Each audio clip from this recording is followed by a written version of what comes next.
Siz Amir Temur va Chingizxon haqida bilasiz, ammo bu imperiyalardan oldin qaysi davlat Markaziy Osiyoni tiratgani haqida eshitganmisiz? Bu imperiya hattoki Saljuqiylar ham tuz cho'ktirishga uringan. Tarixning sahnasidan o'chib ketgan ushbu imperiya Qoraxoniylar imperiyasidir.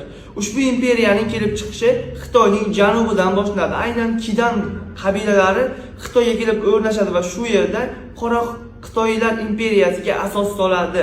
Xitoyning janubidagi Kidan qabilalari Xitoyning janubiga kelib o'rnashgan. Aynan shu yerdan Qora Xitoylarning tarixi boshlandi. Ular Markaziy Osiyodagi ikkita eng buyuk davlat, ya'ni Saljuqiylar va Qoraxoniylarga qarshi urushlar olib bordi. Hammamizga ma'lumki, 1137-yilda Qora Xitoylarning yo'lboshchisi Go'rxon Xo'jatda Qoraxoniylarni mag'lubiyatga uchratdi. Oradan 4 yil o'tib 1141-yilda Samarqand yaqinidagi Qatvon hududida Qora Xitoylar